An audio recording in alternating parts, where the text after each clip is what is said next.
Salut les amis et bienvenue sur ma chaîne YouTube Berlu Barbecue Smoke, la chaîne où je te vendrai pas de régime et où tu peux oublier définitivement ton body summer. Les copains, aujourd'hui je vais te présenter une viande d'exception, la brisquette du Wagyu A8+, et tout ça on va le cuire dans le Napoléon Pro 22K. Oui, la bête. Mais avant, je vais te montrer comment je vais le transformer en Kamado. En Kamado?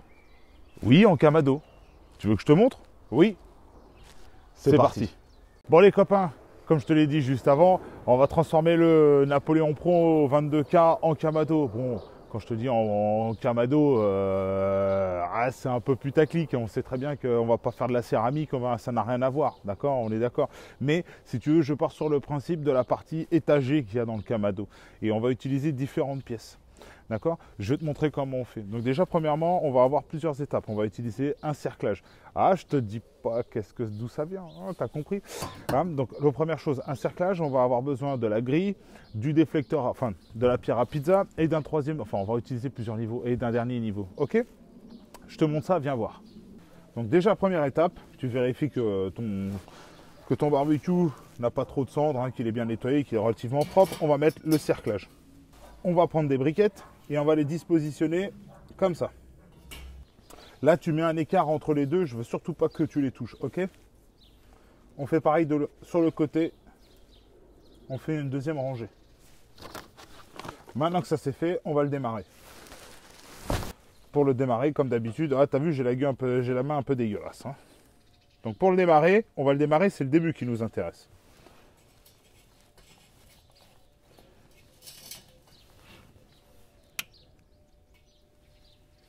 L'aération du dessous, on le met au maximum grand ouvert. Grand ouvert. Tu vois, hop, grand ouvert. Maintenant, on le laisse faire et quand ça va commencer à devenir bien blanc de ce côté-là, on va pouvoir commencer à discuter. Passons à la viande. Bon les copains, 7 kilos la bête, 7 kilos. Regarde-moi ça, comment c'est beau. Ah, c'est beau. Ouais, hein, c'est lourd. On va le déballer et on va voir ce que ça donne. Donc là, on a une très belle pièce de viande. Ce qu'on va faire, c'est qu'on va retirer la partie grasse qui est dessus, tout simplement. Ok? Donc, si tu veux voir comment fonctionne la viande, les mots, les noms qu'on appelle entre la pointe, le flat, donc la partie plate et autres, bon, je t'invite à aller voir ma première vidéo sur le sujet où je cuis justement la brisquette. Donc, c'est pas une Wagyu, par contre, c'est de l'Angus et je te le montre dans le Traeger, le Pro. Ok? Là, déjà, on va le parer, on va le mettre bien joli. Ok? C'est parti. Maintenant que notre viande est bien parée, propre, magnifique, donc on l'a dégraissée en surface, pas à l'intérieur, surtout tu n'y touches pas, hein. C'est le but d'avoir une viande type Wagyu, hein, qui est vraiment une graisse intramusculaire vraiment très intéressante, c'est qu'on va tendance à avoir justement à cuire ça dans le long terme, donc du coup le but c'est que ça reste toujours aussi juteux, mais attention, à contrario de ça, c'est le fait d'avoir une viande très grasse, bah, elle va cuire très rapidement aussi. Donc il va falloir vraiment faire attention. Ok? Donc reste bien jusqu'à la fin de la vidéo, je vais te montrer tous ces éléments. Ok? Donc dès maintenant qu'on l'a paré, on va la sécher un petit peu pour pouvoir mettre notre petite aromate. Alors en aromate, je te le dis tout de suite, c'est sel et poivre. Comme je dis habituellement, hein, c'est un plat, pas un dessert. Alors les mecs qui sont là à coup de sauce barbecue, machin, vas-y, va, hein, ok? Allez, on continue.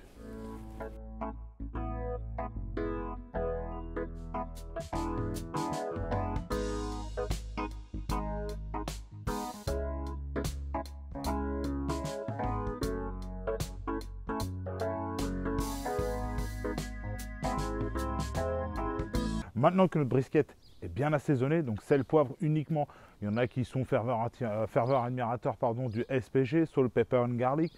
Bon, si tu veux mettre un peu d'ail, allez, vas-y, grand bien te fasse. Mais moi j'ai envie de te dire qu'on est sur une viande d'exception, du Wagyu A8.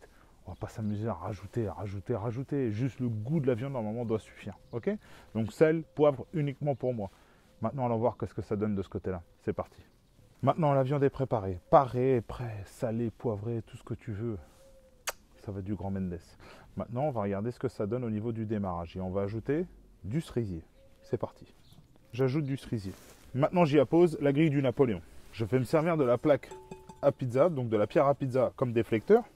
Le côté pratique, en mettant la grille du Napoléon, c'est que tu vois, tout à l'heure, quand j'arriverai là, je pourrais remettre un morceau de bois s'il en manque. Tu vois? Ça, c'est hyper pratique. Et si à la fin, j'ai besoin d'en remettre, bah, tu vois, je peux toujours en remettre. À tous les coups, je peux en remettre. Ça, c'est vachement pratique. Donc là, je mets la pierre comme déflecteur. un récipient, de l'eau.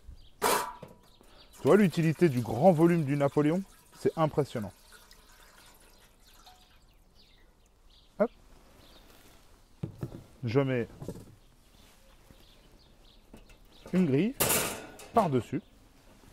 Et là, on va pouvoir y mettre la viande. Donc j'attends que notre barbecue monte à 135 degrés. Une fois qu'il sera à 135 degrés interne, on va pouvoir commencer à passer aux choses sérieuses. Allez, à toutes. Bon les copains, notre barbecue a bien atteint sa température. On va mettre la viande dans la bête. Pour ça, je vais utiliser mon thermomètre que j'ai depuis très longtemps. Et vous avez été même d'ailleurs plusieurs fois me poser la question dans les commentaires. Mais quel thermomètre que tu utilises? Eh bien écoute, tu sais quoi, je vais enfin le dévoiler. Le Thermopro que j'ai acheté sur Amazon. Et réellement, c'est pour ça que je ne te l'ai pas montré depuis très longtemps, c'est que je voulais vraiment l'essayer. Et bien réellement, c'est de la balle. Il te met t'as un graphique où il t'explique le temps de cuisson que tu vas avoir besoin, ce qui est susceptible d'arriver à terme et tout. C'est incroyable. Un jour, je te ferai une vidéo vraiment dessus. Il est nickel. Et tu remarqueras que ça fait très très longtemps que je l'ai. Hein. Tu peux regarder sur les vidéos. Il est toujours là. Mais quand je te dis toujours là, il est toujours là. Et quand tu vois l'état des sondes, tiens, tu te doutes bien que j'utilise très souvent. Ok? Donc allez, c'est parti. Donc déjà, premièrement, je vais utiliser plusieurs sondes. 3 sondes exactement.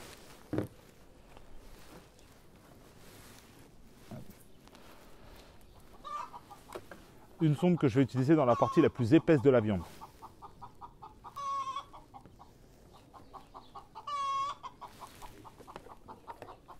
Une autre dans la partie la plus plate, donc le flat.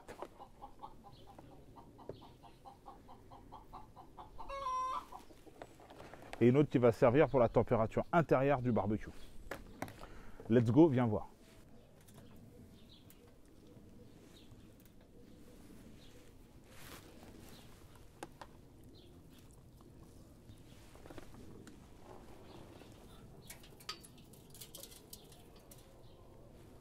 Je prends mon thermomètre, sonde numéro 2,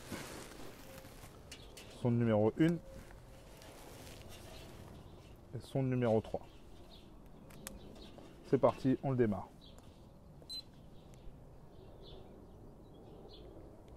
Le temps qu'il démarre, le temps qu'il se mette à jour. D'ailleurs, je suis en Fahrenheit. En degrés, c'est mieux. Maintenant, on ferme l'ensemble. Pour la partie du haut, je mets à moitié. Et pour la partie du bas, je laisse en grand ouvert. Tout en grand. Ok? Allez, à tout à l'heure les amis. Bon les copains, mon thermomètre m'a appelé pour m'indiquer que la température intérieure de ma viande du côté de la partie la plus épaisse est à 65 degrés. Exactement la température que je veux, avec une température intérieure de 134 degrés. Écoute, j'ai envie de te dire, regardons ensemble qu'est-ce que ça donne. Tu vois, tu constates que la partie la plus épaisse, 65 degrés, la partie la plus fine, 68, 3 degrés d'écart, et nous avons 134 degrés à l'intérieur.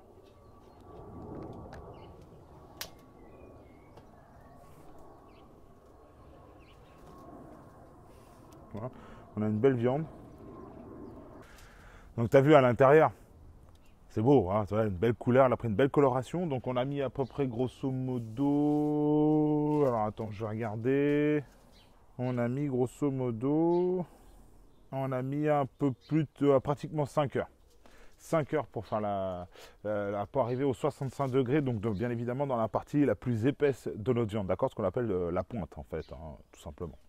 Ok, bon, j'enlève les sondes et on le positionne sur l'aluminium. Donc voilà, notre viande est positionnée sur l'aluminium. Maintenant, on va l'emballer. Maintenant que notre viande est bien emballée dans l'aluminium, 65 degrés, tu te rappelles, 3 degrés d'écart par rapport par rapport au flat, donc la partie plate.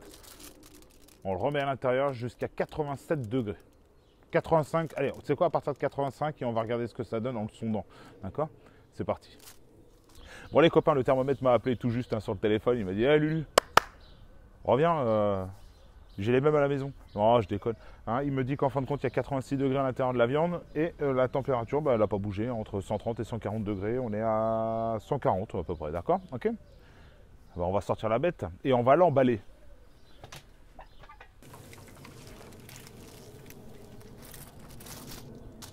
Donc comme dans la première vidéo, hein, que je t'invite bien évidemment à aller voir, hein, j'utilise encore une fois une serviette et ma bonne vieille glacière qui a bien plus de 30 ans.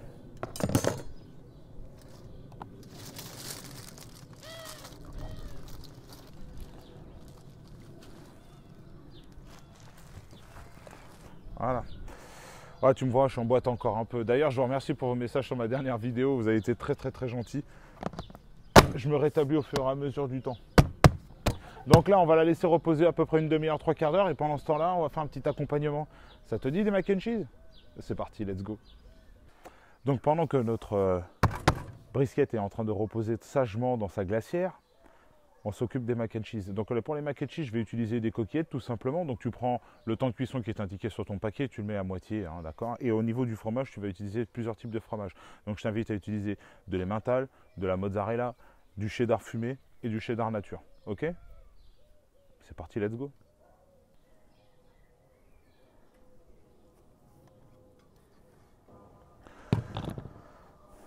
Pour la préparation, en plus des fromages que je t'ai indiqués, tu peux ajouter du beurre et de la crème. Très important, le gras, hein, tu le sais comme je le dis souvent, le gras, c'est la vie. Et étant donné que je suis un fan de fromage, j'en rajoute un petit peu plus par-dessus.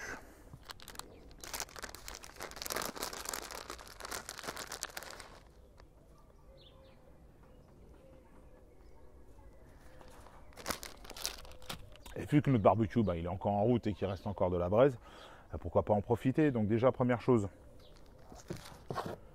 on va le fumer un peu, hein, notre mac and cheese. Qu'est-ce que t'en penses, hein? Attends, c'est pas pour rien que la chaîne s'appelle Berlu Barbecue Smoke. Ah tu le sais très bien. Allez, c'est parti. Et maintenant que notre barbecue fume, on met les mac and cheese. C'est parti, let's go. Bon les amis, ça fait une demi-heure, trois quarts d'heure. Bon, réellement, ça fait 47 minutes que la bête elle est en train de reposer. Écoute, on arrête de discuter, passons au déballage et à la découpe.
Bon, t'as vu la découpe?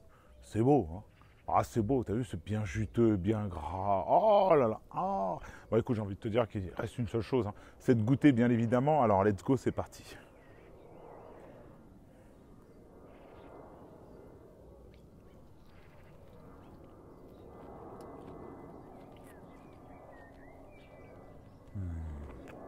Oh.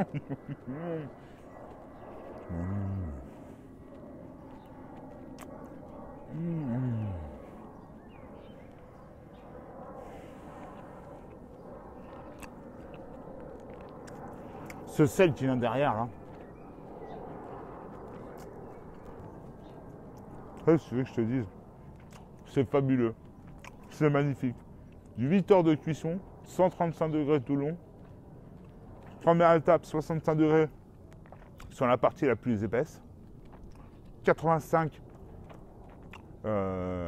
avant de le mettre dans l'aluminium, enfin avant de le mettre dans la serviette. Tu ressors au bout d'une demi-heure, trois quarts d'heure. Tu vois? Et comme je te disais, tu vois, je ne recherche pas ce côté sucre, machin, ça sert à rien. Ça, c'est pas un dessert.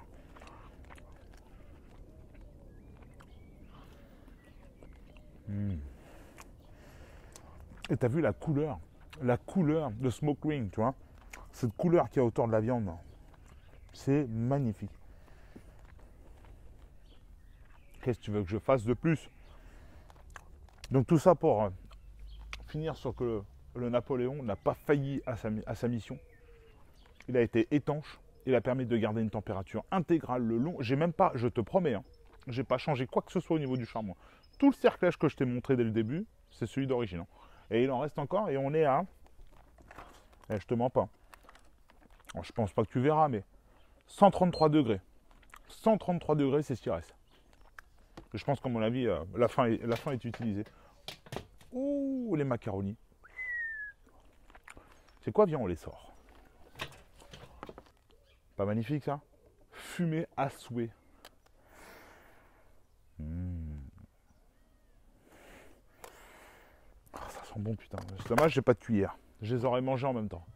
J'ai envie de te dire que tu as toutes les astuces pour réussir une magnifique brisquette. La viande, tu sais laquelle que j'ai utilisée. Je l'accompagne ça de mac and cheese. Qu'est-ce que tu veux de plus? C'est une chose, comme je le dis à chaque fois, n'oublie jamais de te régaler, c'est primordial. Donc les amis, si la vidéo t'a plu, un pouce bleu, hein, bien évidemment pour m'encourager, hein, tu connais le truc, tu t'abonnes, tu cliques sur la cloche des notifications, tu mets moi dans les commentaires si la vidéo t'a plu. Si tu as des questions, bah, n'hésite pas, tu sais très bien que j'y réponds. Et puis voilà quoi. Hein? Allez, à week-end prochain. Ciao.